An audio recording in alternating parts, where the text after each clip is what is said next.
10절에서 29절입니다. 읽어보시겠습니다. 제가 먼저 10절 읽겠습니다. 문 나라가 나를 에워쌌으니 내가 여호와의 이름으로 그들을 끊으리로다. 그들이 나를 에워쌌으니 내가 여호와의 이름으로 그들을 끊으리로다. 그들이 벌들처럼 나를 에워쌌으나 가시덤불의 불같이 다 없어졌나니 내가 여호와의 이름으로 그들을 끊으리로다. 너는 나를 미쳐 넘어뜨리려 하였으나 여호와께서는 나를 도우셨도다. 여호와는 나의 능력과 찬송이시요 또 나의 구원이 되셨도다. 의인들의 장막에는 기쁜 소리, 구원의 소리가 있으며 여호와의 오른손이 권능을 베푸시며 여호와의 오른손이 높이 들렸으며 여호와의 오른손이 권능을 베푸시는도다. 내가 죽지 않고 살아서 여호와께서 하시는 일을 선포하리로다. 여호와께서 나를 심히 경책하셨어도 죽음에는 넘기지 아니하셨도다. 내게 의의 문을 열지어다. 내가 그리로 들어가서 여호와께 감사하리로다. 이는 여호와의 문이라 의인들이 그리로 들어가리로다. 주께서 내게 응답하시고 나의 구원이 되셨으니 내가 주께 감사하리이다. 건축자가 버린 돌이 집 모퉁이의 머릿돌이 되었나니 이는 여호와께서 행하신 것이요 우리 눈에 기이한 바라. 이날은 여호와께서 정하신 것이라. 이날에 우리가 즐거워하고 기뻐하리로다. 여호와여 구하옵나니 이제 구원하소서. 여호와여 우리가 구하옵나니 이제 형통하게 하소서. 여호와의 이름으로 오는 자가 복이 있으며 우리가 여호와의 집에서 너희를 축복하였도다. 여호와는 하나님이시라. 그가 우리에게 빛을 주셨으니 밧줄로 절기 제물을 제단불에 맬지어다. 주는 나의 하나님이시라. 내가 주께 감사하리이다. 주는 나의 하나님이시라. 내가 주를 높이리이다. 같이 있습니다. 여호와께 감사하라. 그는 선하시며 그의 인자하심이 영원하도다. 아멘. 기도하고 나면 누가 항상 등장하네요. 다시 마음 모아 기도하겠습니다. 감사합니다. 참 하루 수고 많으셨고요. 다시 한번 우리 앞뒤에 축복하시겠습니다. 말씀에 힘이 되시기 바랍니다. 오늘 우리가 새벽에 118편 1절부터 9절을 살폈습니다. 그러면서 여기 1절과 29절이 같은 구조로 오늘 시편 118편이 이루어졌음을 살펴봤죠. 소위 이거를 수미상관이라 그럽니다. 처음과 끝이 같죠. 이것을 소위 이렇게도 말합니다. 감싸 안는 구조다. 감싸 안는 구조다. 그래서 여러분 2절부터 28절까지 일어난 여러 이야기들을 감사가 감싸 안고 있는 겁니다. 말하다 보니까 좋네요. 감사가 감싸 안고 있는 것입니다. 감사로 감싸 안고 있는 그 시인의 고백 속에서 보게 되면 좋은 일만 있는 게 아니죠. 보면 고통이 있고 애워싸움이 있고 누군가 자신을 넘어뜨리는 괴로움이 있습니다. 근데 그것을 감사로 감싸고 있습니다. 그러면서 하는 말이 하나님이 선하시다고 말하고 있고 하나님의 사랑이 영원하다고 말합니다. 도대체 뭘 하긴 했을까요? 당장에는 그것이 선하게 와닿지 않는 일들 속에서 그가 무엇을 본 겁니까? 지나고 보니 그 고통의 시간을 부르짖음으로 지나고 보니 그것이 또 하나님 나를 위한 하나님의 일하심이었구나. 우리 인생 속에 그럴 때가 참 많지 않습니까? 당장은 괴로움인데 지나고 나니까 하나님의 뜻이 있었구나. 바로 그런 차원에서 하나님의 선하심을 깨닫고 오늘 이 감사로 오늘 우리에게 나눠진 인생의 그 어려움과 고통들을 감싸 안고 우리에게 소개해주고 있는 것입니다. 그러면서 어떤 하나님께 감사하라고 하는지를 보십시오. 우리 1절 29절 다시 보시게 되면 하나님께 감사하라 하지 않고 있고 누구에게 감사하라고 있습니까? 여호와께 감사하라. 여호와께. 여러분 퀴즈를 한번 내겠습니다. 이 여호와라는 이름이 공식적으로 소개되어지는 장면이 어디인지 혹시 아십니까? 하나님께서 이 여호와라는 이름의 뜻은 나는 스스로 있는 자다라는 말의 의미인데 이 이름으로 하나님께서 자신을 소개해 주셨던 장면 기억나십니까? 모세에게 나타나셨을 때에, 모세를 부르실 때에, 광야에서 긴 시간을 보내고 이제는 의욕마저 사라진 모세에게 다시 그를 이스라엘의 구원자, 지도자로 세우실 때에 모세가 했던 그 반문이 그거였습니까? 하나님, 왜 이제서야? 그리고 하는 말씀이 만약 가더라도 이스라엘 백성들에게 내가 하나님 당신 누구라고 소개합니까? 라고 할 때에 하신 말씀이 뭐냐면 난 스스로 있는 자다. 그러면서 덧붙여 하신 말씀이 나는 아브라함의 하나님이요 이삭의 하나님이요 야곱의 하나님이다. 이런 맥락 속에서 보면 이 여호와라는 이름의 뜻은 스스로 있다라는 측면에서는 능력의 하나님을 말하는 것이요 덧붙여 아브라함, 이삭, 야곱의 하나님을 말하는 것은 신실하신 하나님. 우리는 잊혀진 듯 하나 하나님을 기억하고 계신 하나님. 아브라함에게 무슨 약속을 하셨습니까? 너희가 너의 후손을 통해 복의 근원이 되게 하리라. 이 약속을 기억하시고 이스라엘 백성의 고통 중에 하나님 늘 보고 계셨다라는 것이죠. 이거를 소개하라고 말하고 있는 장면 속에 이 여호와라는 이름이 나옵니다. 그러므로 여러분, 그냥 하나님께 감사하지 않고 여호와께 감사하라는 것은 두 가지를 염두하라는 것입니다. 너희의 하나님은 능력의 하나님이시다. 그리고 어떤 그 능력의 하나님은 우리를 향해 신실하시다. 이런 상황 속에서 오늘 우리의 내용을 살펴볼 때 우리 아침에 이 얘기를 했었죠. 그러기에 아직 그 선함이 와닿지 않는 인생들에게 이야기한 게 뭐였습니까? 2절, 3절, 4절에 반복되는 게 뭐였죠? 이제, 지금, 오늘 우리 하나님 찬양하자. 그 하나님 사랑 신뢰하자. 이렇게 얘기하고 있거든요. 그 길을 지나온 자의 입장에서 아직 그 길목에 서 있는 인생들에게 지금은 이해되지 않을지 모르지만 하나님 신뢰하자. 이런 차원의 얘기를 하고 있는 것입니다. 이해되지 않는다고, 괴롭다고 이 시간을 그냥 원망과 불평으로 채우지 않으면 좋겠다. 그런 근심과 염려로 불평으로 오늘을 빼앗기지 않으면 좋겠다. 그 얘기를 하고 있었습니다. 오늘 새벽은 오늘을 빼앗기지 말자 한다면 이제 후반부에 가보니까 어떤 고민하는가 봤더니 앞으로 내일을 빼앗기지 말자 이렇게 얘기를 합니다. 그런 의미에서 그의 시인의 고백을 볼 필요가 있는데요. 주목해 볼 표현은 바로 17절의 말씀입니다. 10절 말씀 우리 함께 같이 한번 읽어보겠습니다. 시작. 내가 죽지 않고 살아서 여호와께서 하신 일을 선포합니다. 앞서서는 이제 오늘 이 시간 우리 하나님께 감사함을 빼앗기지 말자 이런 차원이었다면 이제 시인은 앞으로를 얘기합니다. 우리 앞으로 하나님께서 하신 일을 난 선포하겠다. 뭔가 미래적인 측면에서 오늘 하나님의 일하심을 기대하고 있음을 말하고 있습니다. 여러분, 우리가 이 17절의 고백 속에서 우리 시인의 생의 의지를 보게 됩니다. 뭔가 살아야겠다는 역동성을 느끼게 됩니다. 한국 사람이 가장 제일 많이 하는 말이 뭔지 아시죠? 죽겠다. 이 말이 얼마나 잘 붙는지 보세요. 일단 배고프면 죽어요. 배고프기만 하면 죽어요. 또 뭐 하는데 죽죠? 배불러도 죽어. 희한해요. 괴로워서 죽어요. 슬퍼서 죽어요. 또 언제 또 죽죠? 좋아서도 죽어요. 그러니까 살 일이 없어. 우리는 항상 죽어야 돼. 얼마나 많은지 여러분 정말 따져보고 나면 힘들어지고 짜증나지고 속상해지고 배고파지고 오해받아지고 괴로워지고 졸려지고 졸려서도 죽어요. 우린 죽을 일밖에 없어. 얼마나 한국 사람들이 죽는다는 말을 많이 하는지. 근데 그게 죽는다는 게 아니잖아요. 그만큼 힘들고 또 그만큼 좋다라는 강조 표현이죠. 근데 여러분, 오늘 시인은 죽지 않겠다고 말합니다. 이 말이 저는 얼마나 크게 와닿는지. 왜 죽지 않겠다고 할까요? 힘든 일이 없어서 그럴까요? 여러분, 오늘 죽지 않고 살겠다는 말 안에 이미 죽음의 어떤 그림자가 드리워졌던 거죠. 그러니까 죽지 않겠다고 하는 거예요.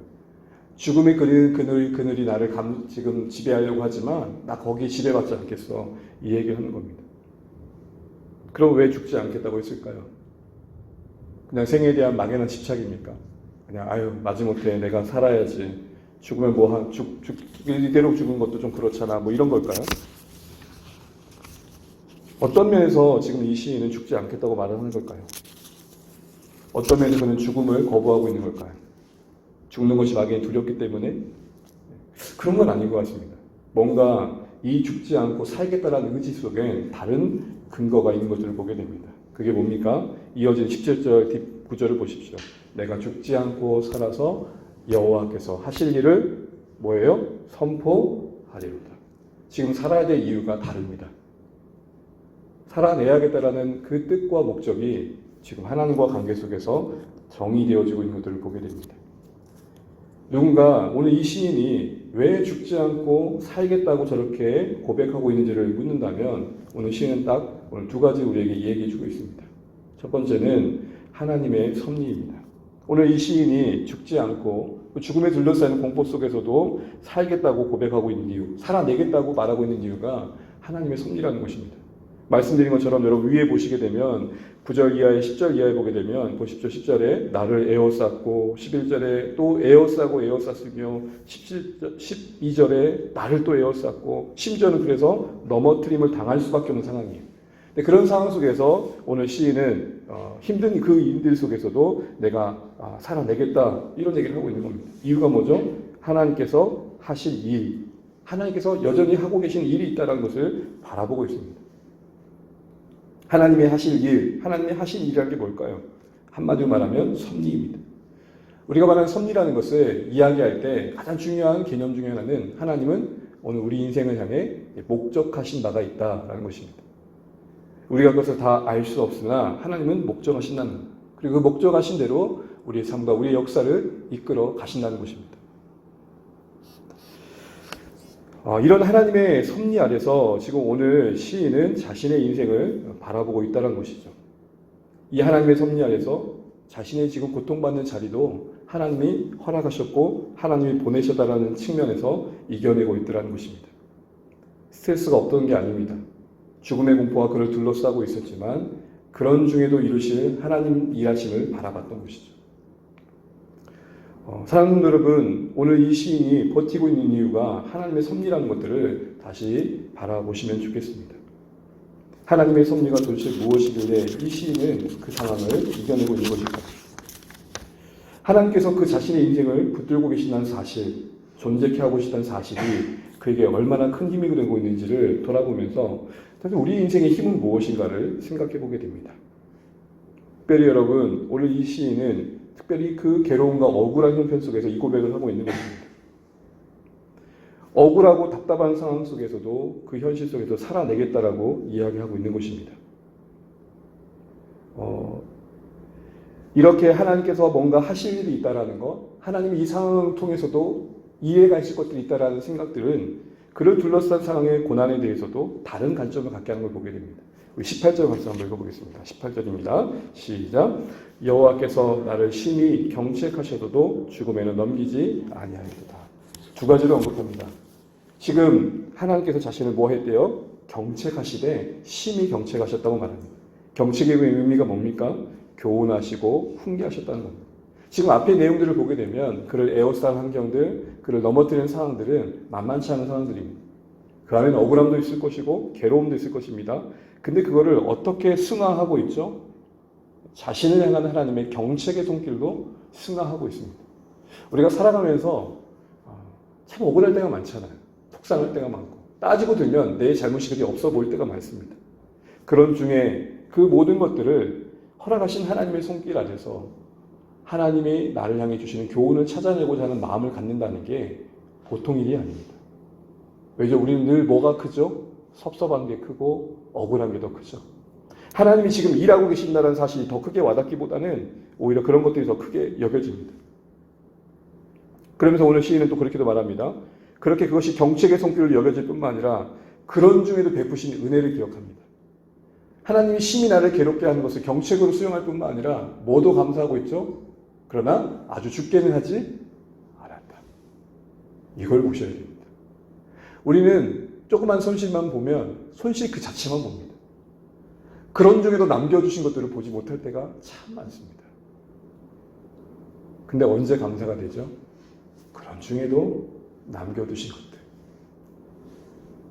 하나님이 우리 인생의 모든 것을 통해 일해 가신다는 것, 그 목적하신 구원과 거룩을 위해 우리의 모든 것들을 사용해 가신다라는 이 섭리의 관점 속에 살아낼 의지를 지키고 있는 이 시인의 모습을 다시 한번 묵상해 보십시오. 여기서 우리는 중요한 가치 하나를 보게 됩니다. 아무리 힘겨운 상황도 억울한 상황들도 그 자체로 참 버거울 때가 있지만 그 현실이 우리 인생으로 하여금 하나님을 영화롭게 하는 데 있어서 결정적인 방해가 되지는 않는다. 이렇게 말씀드리면서 말씀을 묵상하면서 생각났던 인물이 하나 있는데 바울입니다. 여러분, 바울이 성경에 보면 간절히 기도했던 장면이 나오는데 언제인 줄 아세요?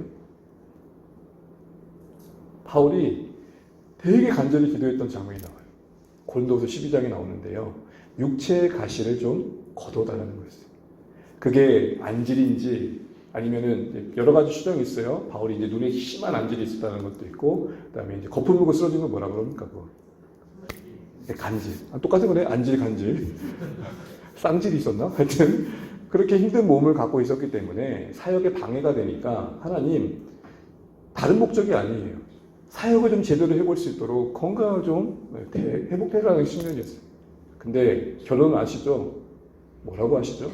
너를 교만치 않게 하시니며 그런 중에도 이런 말씀하시는 하나님의 음성을 듣습니다. 내 은혜가 부족하다. 부족해서 기도했는데 부족하다고 괴로워하고 있는 바울에게 아니야 충분해 이렇게 말해요. 뭘 보십니까? 내가 하나님의 일을 하는 데서 이게 방해라고 생각되어지는 것들이 하나님 편에서는 방해가 되지 않는데요. 되려 그것이 우리로 하여금 더 크신 하나님의 뜻 안에서 우리를 다스려 가시는 하나님의 도구가 된대요. 여러분 누가 죽지 않고 살고자 할까요? 죽음으로 몰아가는 환경 속에서도 뭘 보는 사람이 살고자 할까요? 그 죽음보다 더 크신 하나님의 일하심. 그것조차도 합력하여 더 선한 것을 이끌어 가시는 하나님의 일하심을 보는 자들. 오늘 시인이 그 고통의 에워싸임을 경책으로 수용할 뿐만 아니라 그런 중에도 죽음으로 아주 넘기지 않으시는 하나님의 붙드심을 보았대. 여러분 우리 중에는 큰 돈을 가지고 주식하는 분이 없을 줄 압니다. 가끔 웃었다가 슬퍼했다는 분들을 보면 다 주식하는 분들입니다. 하루에도 몇 번씩 희비를 왔다 갔다 하는 분들 다 주식하는 분들이에요. 제가 그런 분을 봤어요. 야 내가 점심 밥 쏠게. 그래서 뭐 갔거든요. 비싼 거 시켰거든요. 갑자기 표정이 안 좋아. 나 간다. 뭔 소리야. 그랬더니 아까는 급등했는데 갑자기 급감을 손해를 본 거죠. 여기서 여러분 옆에 갑자기 웃다가 신문에다가 반복하는 거 보면은 아, 저 사람 딱 주식하고 있구나 생각하십니다. 그렇게 모든 걸 빼앗겠다 생각해봐요. 그런 상황 여러분이 던져줬다 생각해봐요. 에워싸웠다 생각해봐요. 그래서 살 의욕이 생기시겠어요? 그런 중에 사는 사람 누구예요? 이렇게 하셔서 내 무력을 다스리시는 하나님을 본 자들. 그리고 종잣돈은 남겨두신 하나님의 은혜를 본 자들. 아주 걷어가진 않으셨다. 우리 인생의 해석이 달라질 때에 살고자 하는 마음이 일어나는 것입니다. 저는 주 안의 모든 가족들이 조금 더 크신 하나님의 손길 아래서 우리 인생의 수많은 것들을 헤아릴 수 있는 마음이 일어나시길 바랍니다. 내가 죽지 않고 살아서 이거 대단한 실력입니다. 죽을 위험이 찾아오고 죽을 위기가 둘러싸였는데도 죽지 않고 살겠다? 대단한 것입니다. 또한 이것은 우리에게 죽을 환경에 던져줘도 죽지 않을 수 있음도 보여주는 것입니다. 제가 겪어왔던 교회에 담임 목사님마다 강조점이 있었는데 두 번째 교회 목사님 늘 이런 얘기를 하셨어요. 교회가 힘들어질 때가 언제냐? 그런 사람들 때문에 힘들대. 가만히 들어보면 이런 말씀 하시는 거예요. 아 이제 다 끝났어. 꼭 그 사람들 때문에 끝난대. 그렇게 말씀하셨어요. 여러분 우리 모두가 끝이라고는 거기서 그래도 남겨주신 구루터기를 보일 줄 알고 끝이라고 상한 생각 속에 우리를 몰아가신 하나님의 선하심을 보고 그게 교훈이 되어지고 경책이 되어지고 피가 되고 살이 되어져서 자라고 가지를 뻗으며 좀 더 누군가 이해할 수 있는 넓음을 만들어가면 어떨까요? 제가 거듭 말씀드리잖아요. 1등은 꼴등만 모른다고. 몰라요. 적어도 꼴등 한번 먹어봐야 그 자리에 가봐야 아는 마음이 있죠. 실패처럼 보여지는 삶의 현실에서도 그래도 우리가 살아갈 이유가 그게 있는 것입니다. 아무쪼록 죽지 않고 살겠다고 말하는 그 중심에 있는 하나님의 섭리에 대한 시선, 하나님 일하고 계시다는 걸 보고 있는 이 시인처럼 우리 모두가 그렇게 살아내실 수 있기를 주님의 이름으로 축복합니다. 두 번째 있었던 건 뭐냐? 함께 따라하시죠. 사명감. 오늘 이어지는 17절 끝절에 보게 되면 하실 일과 함께 그 다음에 그걸 뭐 한다 그러죠? 선포한다. 이 선포라는 말이 뭐예요? 드러내겠다라는 거예요. 여러분 예배의 또 다른 정의는 뭐죠? 하나님의 하나님 되심을 우리 고백을 통해 삶을 통해 드러내는 겁니다. 나타내 보이는 겁니다. 그래서 여러분 구약부터 신약까지 예배의 현장에 항상 특징은 뭐냐면 하나님이 그 자신을 나타내 주시는 거죠. 그 영광 앞에 주의 백성들이 무릎 꿇는 거고 그 영광 앞에 주의 백성들이 찬양 올려 드리는 겁니다. 오늘 이 시인은 하나님이 그 하신 일, 그 감춰진 일들을 자신의 인생을 담아내어 드러내겠다라고 말합니다. 이걸 뭘로 받아들이는 거예요? 섭리와 함께 그 자신이 던져진 상황들을 예배의 방법으로, 예배의 방편으로 드려져야겠다는 사명감 있게 받아들입니다. 사명감. 여러분, 사명감이란 게 뭐예요? 어렵게 여기지 마세요. 사명감은 딱 이런 마음이에요. 이거 다 내일이다. 이거 내일이다. 어떤 사람들이 자신의 인생에 사명감을 가질까요? 그 일에 결과적으로는 하나님께 영광 되어지기를 기대하는 사람들일 것입니다. 하나님께 영광 되어지는 존재로서 그 자신을 이해할 때 그 인생을 쉽게 그만두겠다라는 생각을 하지 않는다라는 것입니다. 하나님의 섭리의 시선에서 그는 그 상황을 바라봤을 뿐만 아니라 내가 존재하는 이유와 목적이 예배에 있음을 안 겁니다. 자신이 원하는 방식으로 하나님을 드러내지 않는다 할지라도 하나님이 허락하신 환경에서 하나님을 드러내야겠다는 생각을 할 수 있었기에 죽지 않고 살겠다고 했던 것입니다. 그 예배의 의지를 볼까요? 우리 20절부터 21절까지 읽겠습니다. 시작. 19절부터요. 죄송해요. 시작. 19절. 시작. 내게 의의 문들을 열지어다. 여호와께 감사하리로다. 이는 여호와의 문이라 의인들이 그리로 들어가리로다. 주께서 내게 응답하시고 나의 구원이 되셨으니 내가 주께 감사하리이다. 죽지 않고 살아서 하나님과 하신 일들을 드러내어줘 선포하겠다고 말하는 그의 의지가 성전문을 향해 어떻게 나타나는지 보십시오. 19절에 내게 의의 문들을 열지어다. 의의 문이라는 것은 하나님의 백성들이 들어가는 들락날락하는 성전의 문을 말합니다. 거기로 자기가 들어가겠다라고 말합니다. 문 열어주세요 라고 얘기하는 겁니다. 문 열릴 때까지 기다리는 게 아니에요. 이런 성도들이 두렵습니다.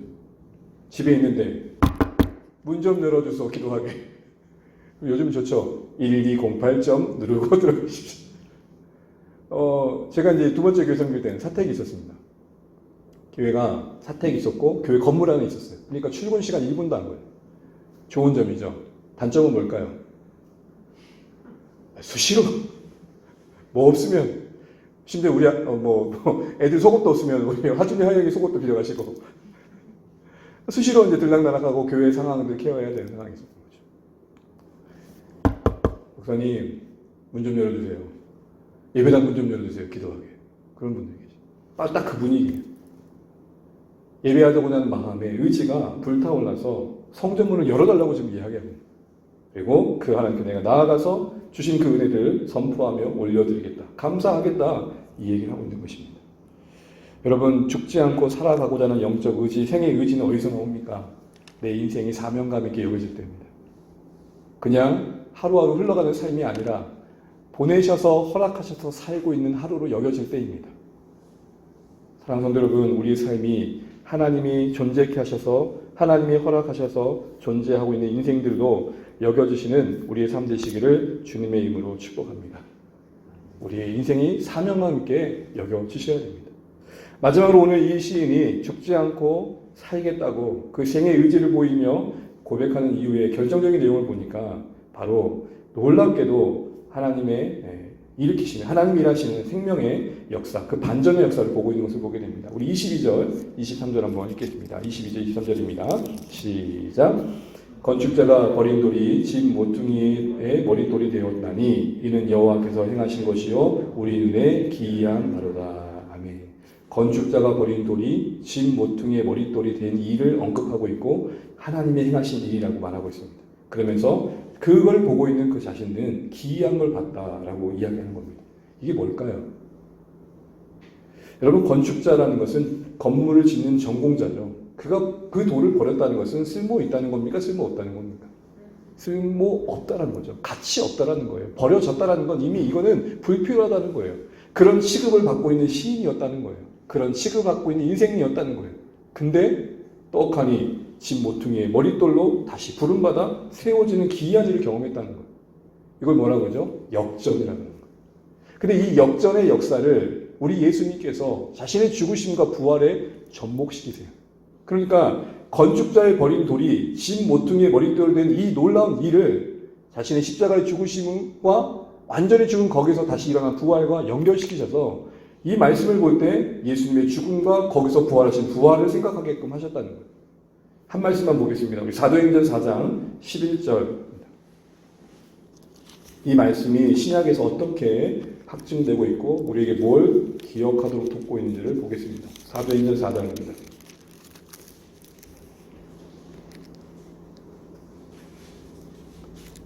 10절 11절입니다. 10절 11절 시작. 너희와 모든 이스라엘 백성들은 알라. 너희가 십자가에 못 박고 하나님이 죽은 자 가운데 살리신 나사렛 예수 그리스도의 이름으로 이 사람이 건강하게 되어 너희 앞에 섰느니라. 이 예수는 너희 건축자들의 버린 돌로서 진 모퉁이의 머릿돌이 되었느니라. 앞에 예수님의 죽으심과 부활하심을 지금 11절에 뭘로 다시 한번 설명합니까? 건축자가 버린 돌, 버려져 쓸모없어 내던져진 그 돌에서 다시 한번 요긴한 일들이 일어나게 되었다.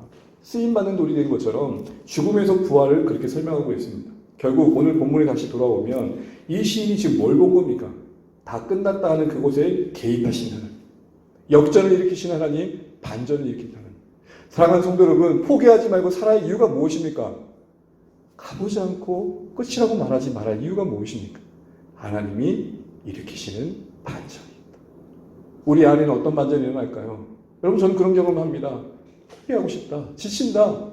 그러고 하루를 보내고 있는데 설명할 수 없는 방식으로 나는 나를 돌덩이처럼 던져버려 허비하고 있는 내 인생의 한복판에 오셔서 떡하니 감동을 일으키시고 다시 한번 일어날 뭔가 설명할 수 없는 붙드심으로 내게 용기를 주신 것들을 경험할 때가 있습니다. 다 포기해버릴 거야. 애들도 다 버려버리고 나 다 갈 거야 라고 등을 졌는데 설명할 수 없는 방법으로 우리 안에 일으키신 반전이 있더라는 거예요. 우리 안에서 그런 일들이 있습니다. 또한 우리 공동체도 그럴 수 있습니다. 가보지 않고는 경험할 수 없는 하나님의 반전의 역사가 있다는 것입니다. 오늘 시인은 자신이 죽지 않고 살 이유를 거기서 찾은 겁니다.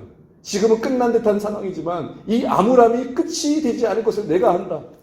하나님은 버려진 돌과 같은 거기서 건축자가 쓸만한 돌을 만드시는 반전의 부활의 생명의 하나님이시다. 이걸 한마디로 말하면 뭘까요? 하나님의 개입하심. 그로 인해 일어난 생명의 역사. 여러분, 주안의 가족 여러분, 우리 끝까지 가시면 어떨까요? 이유는 딱 한 가지입니다. 아주 가보지 않은 그곳에서 일으키실 하나님의 놀라운 반전. 그 생명의 역사, 우리는 고백하게 될 겁니다. 버려진 것 같은 거기서 일으키시는 부활의 역사. 다 끝났다고 생각했던 VIP의 마음속에 일으키시는 뭉클뭉클한 마음들. 나는 건축자가 버린 것처럼 돌처럼 버려버렸는데 거기서 일을 일으키시는 하나님의 놀라운 반전. 나는 끝났다고 다 포기해버린 사람인데 거기서 하나님께서 새로운 마음을 만드시는 놀라운 일들. 그걸 같이 보자고 우리를 묶으셨고 그 믿음 포기하지 말자고 서로의 삶 속에서 그런 놀라운 반전들을 보게 하시는 겁니다. 오늘도 시인은 죽지 않고 살겠다는 의지를 어디서 찾았냐? 하나님이 일으키실 반전에서 본 것입니다. 여러분, 다 가보지 않고 여기서 끝내시겠습니까? 재개하는 말입니다. 재개. 가보지 않고 끝내시겠습니까? 하나님이 일으키실 놀라운 반전의 역사를 기대하며 개입하심을 소망하며 함께 가보시면 어떨까요? 우리 예수님의 생애가 그러하셨습니다. 버려진 돌처럼 취급받으셨던 예수님 안에서 누가 모퉁이 돌 나올 걸 생각했겠습니까? 그 죽음의 한복판에서 어찌 부활의 생명을 누가 감히 생각할 수 있었겠습니까? 하나님의 일하심이 이러하시다면 우리 살아야 이유가 거기 있는 것입니다. 지구촌 온 곳이 기후의 이상과 경제적인 문제로 고통받고 있고 다 하나같이 끝났다고 말합니다. 그러나 우리 봐야 될 게 있습니다. 여전히 이 세상을 하나님의 붙들고 계시다는 것. 거기서 생명의 역사 만드실 것을 보셔야 됩니다. 그 붙드심에 합하여 우리가 그 손길로 쓰임받고자 해야 되는 것입니다. 다 힘들다고, 다 죽겠다고, 다 내려놓는 그 상황에서 아니야, 하나님은 일하고 계셔. 아니야, 이런 세상 속에 우리를 부르신 목적이 있어, 사명이 있어. 분명히 하나님 놀라운 반전을 일으키실 거야. 이것 때문에 다시 한번 일으키고 가자라고 말할 수 있는 서로가 되어주는 공동체 되시기를 주님의 이름으로 축원합니다. 저희 말씀이 너무 뭉클한 거예요. 버려진 돌에서 모퉁이 돌을 만드시는 하나님. 자녀를 향해 그런 마음 회복하시기를 축복합니다. 남편과 아내의 서로에게 그런 마음이 있으시다면 회복하시길 바랍니다. 우리 공동체와 우리 인생에 대해서, 나 자신에 대해서 버려진 돌처럼 스스로를 여기셨다면 주님께서 그것을 기대하지, 그런 걸 원치 않으신다는 걸 기억하시면서, 우리가 믿고 섬기는 주님께서 스스로 돌처럼 버려지셨지만 그 안에 생명의 역사 만드셨으면 잊지 마시고, 예수의 생명이 우리 안에 역사하여 우리의 삶이 어떻게 달라질 수 있는지를 보여주실 수 있는 우리의 삶 되시기를 주의 이름으로 축복합니다.